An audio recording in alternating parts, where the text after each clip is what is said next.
بسم اللہ الرحمن الرحیم۔ عزیز طلباء، آج ہمارا نص نمبر 160 ہے۔ بسم اللہ الرحمن الرحیم۔ والنجم اذا هوى ما ضل صاحبكم وما غوى وما ينطق عن الهوى ان هو الا وحي يوحى علمه شديد القوى ذو مرة فاستوى وهو بالأفق الأعلى ثم دنا فتدلى فكان قاب قوسين أو أدنى فأوحى إلى عبده ما أوحى۔ عزیز طلباء، پہلے ان آیات مبارکہ کا ترجمہ دیکھ لیجئے۔ والنجم، ستارے کی قسم، اذا ہوا، جب وہ گرے، ما ضل، راستے سے نہیں ہٹے، صاحبکم، تمہارے ساتھی، وما غوا، اور نہ بٹکے، وما ينطق، اور نہیں بولتے وہ، عن الہوا، اپنے خواہش سے، ان ہوا، نہیں ہے وہ کلام، الا وحی، مگر وحی، یوحا، جو کی گئی، علمہ، سکلایا ان کو، شدید القوا، مضبوط قوت والوں نے، ذو مرت، طاقتور، فاستوى، بس سیدھا بیٹا، اس حال میں کہ وہ بالافق الاعلی، آسمان کے کنارے پر تھا، اعلی، اونچے، ثم دنا، پھر قریب آیا، فتدلى، بس لٹک آیا، فکان، بستا وہ، قاب قوسین، کمان کے تان کے بقدر، او ادنا، یا اس سے بھی کم، فاوحى، بس وحی کی اللہ نے، الی عبد، اپنے بندے کی طرف، ما اوحى، جو وحی کی۔ دیکھیے، النجم اس میں جنس ہے، یعنی کوئی بھی تارہ، ایک ہو یا ایک سے زیادہ بھی ہو سکتا ہے، کسی کوئی بھی تارے کو نجم کہتے ہیں۔ ہوا یہوی، یہ ضرب باب ضرب یضرب سے ہیں، ہوا یہوی، ہوین، اس کا مصدر ہے، یعنی اوپر سے نیچے گرنا، غروب ہونا۔ ضل، ضلالا، گمراہ ہونا، سیدھے راستے سے معمولی ہٹ جانا کے معنی میں ہے۔ غوا یغوی، باپ ضرب یضرب سے غوا یغوی، غین و غوایتن، یعنی سخت گمراہ ہونا، سیدھے راستے سے دور پڑ جانا۔ یوحا، یہ ماقبل وحیون سے، الا وحیون سے، یہ صفت ہے۔ القوا، یہ قوت کی جمع ہے۔ ذو مرتن، طاقتور، مرہ، یعنی طاقتور، طاقت دوسرا معنی ہے رسی، مضبوط بٹنا، یعنی مضبوط بٹی ہوئی رسی۔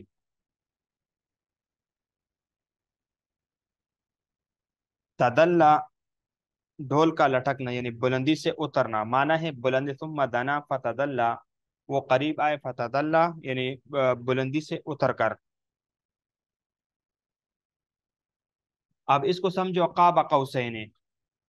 القاب یعنی کمان کی تان کے وسط سے کنارہ تک کا فاصلہ، اس کو کہتے ہیں، یعنی ایک تان میں دو قاب ہوتے ہیں، اس لیے یہاں پر قاب قوسین کے معنی ہے، یعنی کمان کی ایک تان کی بقدر،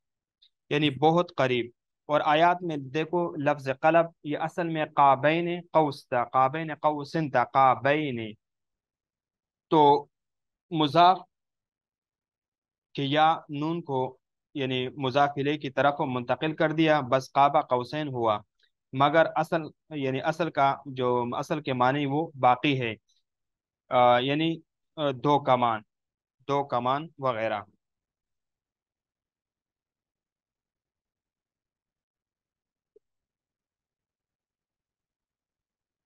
اب دیکھیں کہ یہ سورت النجم، اس کے متعلق آپ یہ وضاحت ذہن میں رکھ لیجئے کہ دیکھو اس صورت کا وجہ تسمیہ کیا ہے، تو اللہ تعالیٰ نے اس صورت کے ابتدا میں ایک ستارے کی قسم فرمائی، اسی مناسبت سے اس کا نام سورت النجم پڑ گیا۔ اب اس صورت کا تعارف کیا ہے، تو اس صورت میں 3 رکوع اور 62 آیاتیں اور 360 کلمات ہیں، اور 1405 حروف ہیں۔ یہ صورت مکی ہے، یعنی ہجرت سے پہلے اور معراج کے بعد مکہ میں نازل ہوئی۔ بخاری شریف میں حضرت عبداللہ سے روایت ہے کہ سب سے پہلے یہ سورت النجم نازل ہوئی، جس میں سیدھے تلاوت تھا، تو رسول اللہ صلی اللہ علیہ وسلم نے سیدھے تلاوت کیا، اور آپ کے ساتھ وہاں موجود تمام لوگوں نے سیدھا کیا سوائے ایک شخص کے۔ تو کہتے ہیں کہ میں نے دیکھا اس ایک شخص، جس شخص نے سیدھا نہیں کیا تھا، اس شخص نے اپنی مٹھی میں مٹی لے کر اس پر سیدھا کیا، اور پھر کہتے ہیں کہ میں نے پھر میں نے دیکھا کہ اس کے بعد وہ کفر کے حالات میں ہی مارا گیا۔ تو یہ امی بن خلف تھا، اور دوسری روایت میں ہے کہ یہ عتبہ بن ربیعہ تھا، اور ایک اور روایت میں ہے کہ وہ ابو لہب تھا، جس نے ایک مٹی اٹھائی اور کہا میرے لیے یہی کافی ہے۔ تو چونکہ اس صورت میں آپ علیہ الصلوۃ والسلام کی نبوت اور رسالت کا اثبات اور معراج کے احوال کا ذکر اور ان بتوں کی حقیقت کھلی گئی ہے جن کو مشرکین مکہ پوجا کرتے تھے۔ اب اس صورت کے مضامین کا خلاصہ کیا ہے کہ صورت میں 3 رکوع ہیں۔ پہلے رکوع میں اثبات نبوت و رسالت اور وحی کا شک اور شبہ سے یعنی بالا تر ہونا بیان کیا گیا ہے۔ آخر میں مشرکین کے باطل عقائد مذکور ہے۔ دوسرے رکوع میں مشرکین کی کج فہمی اور ان کی خود ستائی کی جو ہے نا مذمت کی گئی ہے۔ اور تیسرے رکوع میں اعمال یعنی اعمال کے جواب اور اللہ کی قدرت کاملہ کا بیان ہے، یعنی اور اللہ کی جو قدرت وغیرہ بیان ہوئے ہیں اس قدرت کاملہ کا بیان ہے، اور آخر میں قیامت کا قریب ہونا وغیرہ یہ مذکور ہے۔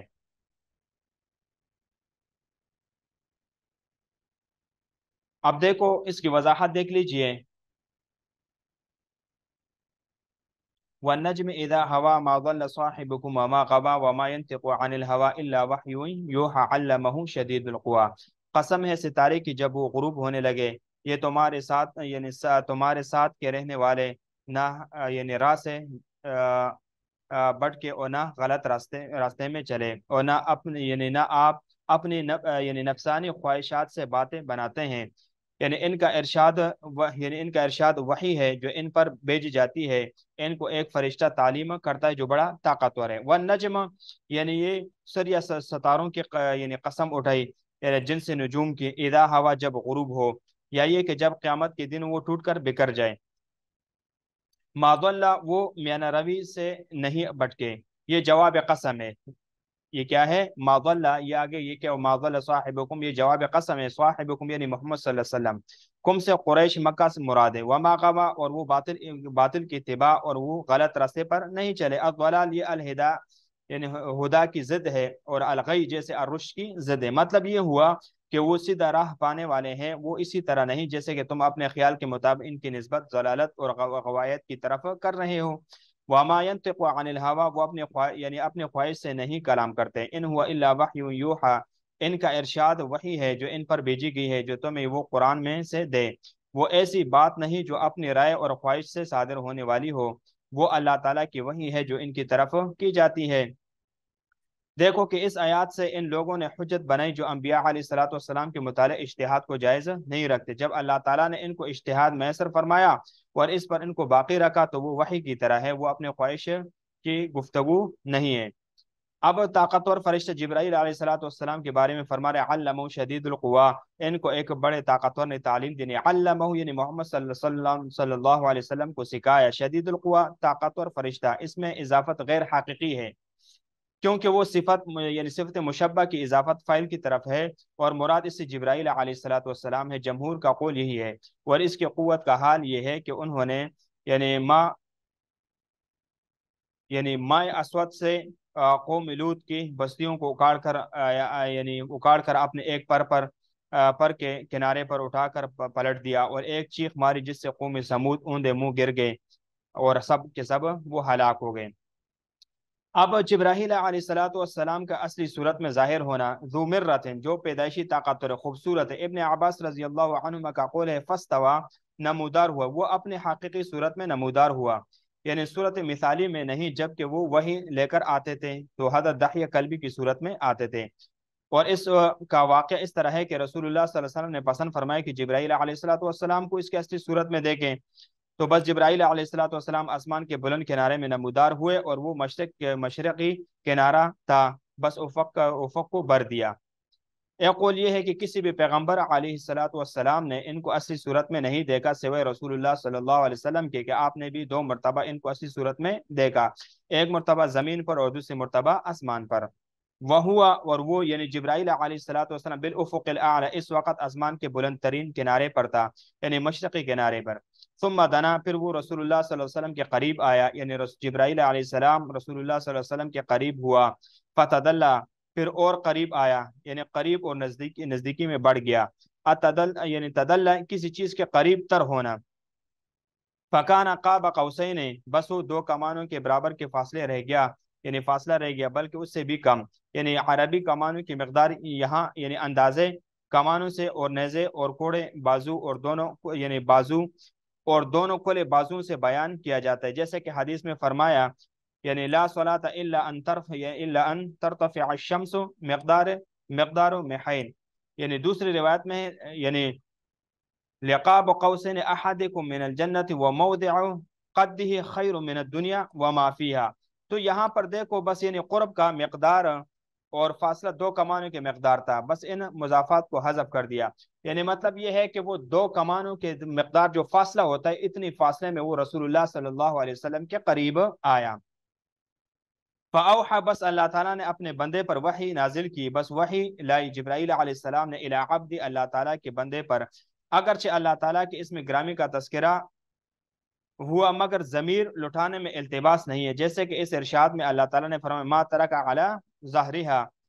ما اوحا، جو کچھ نازل فرمایا اس میں وحی کی عظمت شان کو ذکر کیا جو آپ کی طرف بھیجی گئی ہے، یعنی آپ علیہ الصلوۃ والسلام کی طرف وحی کی گئی کہ جنت اس وقت تک انبیاء علیہ الصلوۃ والسلام کے لیے حرام ہے جب تک کہ آپ علیہ الصلوۃ والسلام داخل نہ ہوں گے، اور تمام امتوں پر جنت حرام ہے یہاں تک کہ آپ علیہ الصلوۃ والسلام یعنی آپ کی امت اس میں داخل ہو۔ اب آگے جبرائیل علیہ الصلوۃ والسلام کی سر آنکھوں سے یعنی آنکھوں سے دیکھا، خود آپ علیہ الصلوۃ والسلام نے جبرائیل علیہ الصلوۃ والسلام کو آنکھوں سے دیکھا، اور خود وہ اتنے قریب ہوئے جتنے کہ کمان کا تار کے جو ہے نا دو کمان کے تار ایک دوسرے کے قریب ہوتے ہیں، اتنے ہی قریب سے آپ علیہ الصلوۃ والسلام نے جبرائیل علیہ السلام کو دیکھا۔ اب دیکھو کہ یہاں پر سورۃ النجم، یہاں پر ایک واقعہ ہے، یعنی اس کو سمجھنا یہ ضروری ہے، وہ یہ ہے کہ یہ مکی دور کا واقعہ ہے کہ ایک مجلس میں رسول اللہ صلی اللہ علیہ وسلم نے سورۃ النجم تلاوت فرمائی، تو اس مجلس میں مسلمانوں کے علاوہ مشرکین اور مسلمانوں انسانوں کے علاوہ جنات بھی تھے، تو جب آپ علیہ الصلوۃ والسلام نے سورۃ ختم کی تو سیدھا تلاوت کیا، بس مجلس میں موجود سبھی لوگوں نے سیدھا کیا، مگر امی بن خلف نے سیدھا نہیں کیا، تو اس نے زمین سے مٹی اٹھائی اور پیشانی سے لگائی اور کہا میرے لیے یہ کافی ہے، تو اس مجلس میں ابن مسعود رضی اللہ عنہ بھی تھے، وہ فرماتے ہیں کہ اس موقع پر جس نے بھی سیدھا کیا یعنی دیر سویر اس کو ایمان کی دولت نصیب ہوئی، مگر امی بن خلف ایمان کی دولت سے محروم رہا اور وہ جنگ بدر میں مارا گیا، اور کفار نے اس موقع پر سیدھا اس لیے کیا تھا کہ سورۃ النجم نہایت فصیح اور بلیغ صورت ہے، پھر زبان نبوت نے وہ صورت تلاوت کی تھی، اس لیے یعنی بندہ جو ہے نا وہ سب نے سیدھا کیا، اور جب رسول اکرم صلی اللہ علیہ وسلم نے سیدھا کیا تو بے اختیار کفار بھی سیدھے میں گر پڑے۔ بعد میں جب ان کو اپنی غلطی کا احساس ہوا تو انہوں نے یعنی خفت مٹانے کے لیے الغرانیق العلا والا واقعہ گڑا اور کہنا شروع کیا کہ ہم نے سیدھا اس لیے کیا تھا کہ محمد صلی اللہ علیہ وسلم نے ہماری مورتیوں کی تعریف کی تھی، بتوں کی تعریف کی تھی، تو انہوں نے کہا تھا تلک الغرانیق العلا وان شفاعتهن لترتجا، وہ تین بت یعنی عالم بالا کے پرندے ہیں اور ان کی سفارش بالیقین قبول کی جائے گی، تو اس صورت میں تین بتوں کا یعنی لات منات اور عزا کا ذکر ہے، کفار نے کہنا شروع کیا کہ محمد صلی اللہ علیہ وسلم نے ان بتوں کی تعریف کی اور ان کو یعنی عالم بالا کے پرندے یعنی فرشتے قرار دیا، اور یہ بھی کہا کہ ان کی سفارش ضرور قبول کی جائے گی، اس لیے ہم نے سیدھا کیا۔ اب دیکھو یہاں پر سوال یہ ہوتا ہے، سوال یہ ہے کہ یہ جملہ آپ کی زبان مبارک سے ادا ہوئے تھے تو کس جگہ پر یعنی کس جگہ پڑھے گئے تھے، اس لیے کوئی یعنی موزون جگہ بتاؤ، تو کوئی موزون جگہ تو یہاں پر ہے نہیں کہ آپ علیہ الصلوۃ والسلام نے یہ جملہ تلک الغرانیق العلا وان شفاعتهن لترتجا، تو کسی جگہ پر تو اس صورت کے درمیان میں تو کہا ہوگا، لیکن کوئی موزون جگہ تو اس صورت میں ہمیں نظر نہیں آتی، یعنی پوری صورت میں کوئی بھی جگہ ان کلمات کے لیے موزون نہیں ہے، اور صاحب جلالین نے جہاں ان کو فٹ کیا ہے تو وہ بالکل ہی غیر موزون جگہ ہے، تو ایک طرف قرآن ان بتوں کو یعنی کنڈم بھی کرے پھر وہی ان کی تعریف بھی کرے، اس سے زیادہ بہتر کی بات کیا ہو سکتی ہے کہ ایک جگہ قرآن نے اس کو کنڈم کیا پھر دوسری جگہ پر آپ علیہ الصلوۃ والسلام نے اس کو ملا کر ذکر کیا، تو یہ تو ایک بہتر کی سی بات ہے، تو لہٰذا الغرض اور یعنی حقیقی بات یہ ہے کہ الغرانیق العلا والا واقعہ محض بے اصل اور من گڑت ہے، اور علامہ مفسر نے رحم اللہ نے انہوں نے تحقیق کے بغیر اس واقعہ کو لیا ہے، اور اس پر یہ ستم یہ ڈالا کہ تعویل کہ یہ جملہ حضور صلی اللہ علیہ وسلم نے نہیں کہی تھی بلکہ آپ کی آواز میں شیطان نے پڑھی یعنی پڑھے تھے، تو اس قسم کی تعویل اور تعویلات اور من گڑت واقعات سے شیطان بعض شیاطین جیسے کہ سلمان رشدی وغیرہ ہو گئے یعنی ان کو موقع ملا، ان کو دغل اور فصل وغیرہ اور فساد کا موقع ملا، اور اس نے شیطانی آیات نامی ناول لکھا۔